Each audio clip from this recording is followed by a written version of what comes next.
Alright, so, I'm Christine. I'm just starting this, like, vlog thing, I guess, because, why not? But I thought it would be pretty cool. So the past, like, 3 or 4 weeks, I've been, doing a lot of deep research about, kind of bringing a bit of science and, like, neuromusicology in music after I realized, there's gotta be something, deeper to music than just, like, these modern-day genres. So back in May, I, found this like French classical piano player, Eric Satie. I think that's how you pronounce the last name, but I don't know how you pronounce the song he did, but it's the creepy one.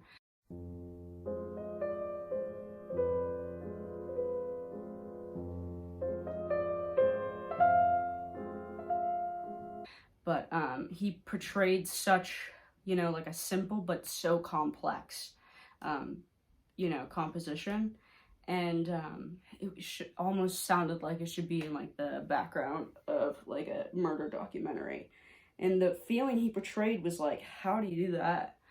So it was crazy. And then there's one artist, Aurora. I saw a TikTok video of her playing on this little string instrument. It was The Woman I Am.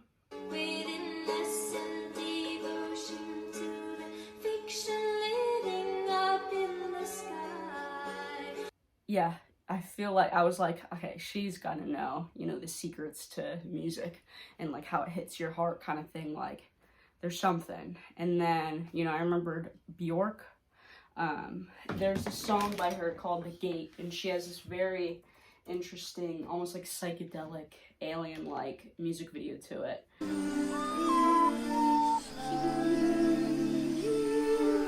And I was like, okay, she's got the answers. So I was doing a lot of research on her.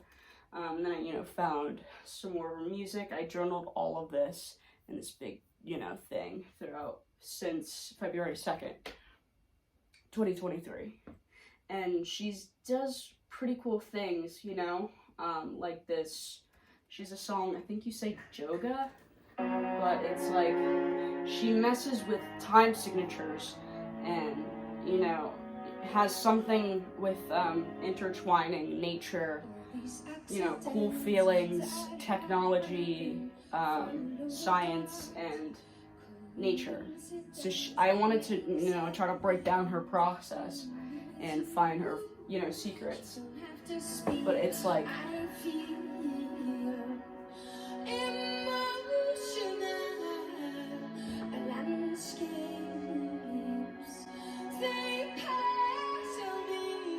she sings off a beat too in some of her songs. And I guess it's probably difficult to, try to do a cover of her song at first, unless you just do it by ear. But the time signatures are crazy. A lot of her instrumentals, like backing tracks, are just insane. I don't know how her engineer even does that. It's wild. And then, just there's so much to that. So I did a lot of deep research for that. And then I came up with my secret formula. I found out what it is that I was looking for a long time, which was, how do these people, like, what the heck is their process? Like, how could, like, someone like Bjork write a whole album about mushrooms or, like, roots, that kind of thing? Because I always thought you had to have, like, a super, like, personal connection with something, even just mostly just, like, an experience, like a heartbreak or, something like that. But, how is she able to make such, like, super intense, genuine, very emotional, music about the most random things, really? But I knew she's spent a lot of her time around nature, which makes sense, but still. So I came up with this formula, but I found my answers. So I think basically, there's always that trigger, which could be a piece of paper or like a quote or a picture or any object, so that you don't necessarily have to connect with and have a like personal experience with. But this is the answer that I was looking for. So it starts off with that, and I didn't know how it connects to the rest of the process. But it's really just thinking of like the feeling and like the atmosphere of this specific thing, and you don't necessarily have to have an experience or a personal connection with it, which is crazy. And I think that might be what they do. And then obviously next step is like orchestrate it in your brain and come up with cool things, and the feeling of it through like sounds and, you know, all the music. And then obviously my memory sucks, so I'll kind of instantaneously just pull out my phone and I'm like trying to record like a couple of the melodies if I think of it in my head. And then the next step is just bring it to life in like a music software, which is cool. I did that, and that's when I knew, like, okay, I found it, which was just crazy to me. So I'm going to vlog this journey. I'm working on an album that really includes a lot of this deep research I've done, and I break a lot of the invisible rules and limits with everything. But I'll probably paste in the video of, or the picture. So the reason why I found the formula was I saw this like picture, like a quote on Instagram, and it was, I'll put it up here, but it was that, and I didn't have like a personal connection to it, but I could see and feel like the feeling and atmosphere just of the quote.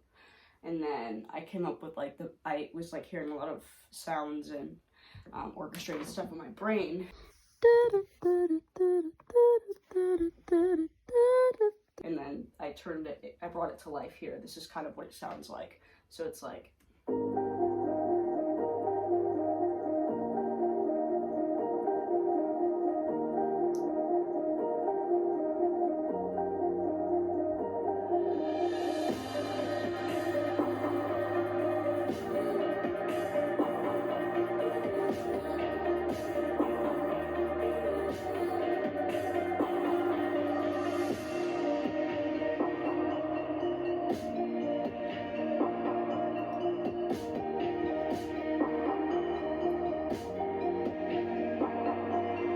you gotta keep it, making it interesting. And then I have this cool part.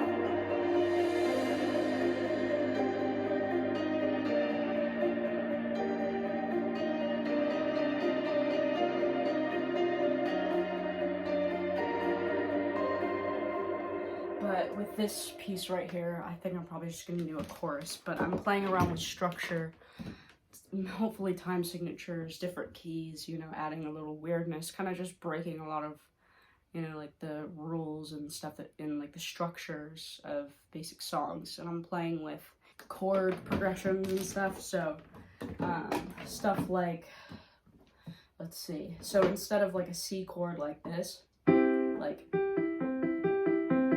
with maybe like, nobody wants to hear that. That's basic. But if you know, do a seventh, right? A lot of people probably know this, obviously. But instead of C, E, G, you do C, E, F, and then switch out the bass notes. And it sounds cool, like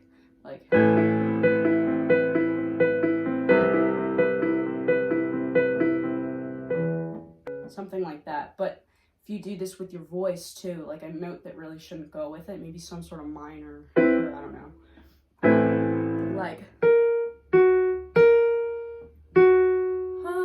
so like you do that too, because obviously that doesn't go with it. So you see, I mean, it could, but so you could sing it like, I'm a little sick, but you could sing it like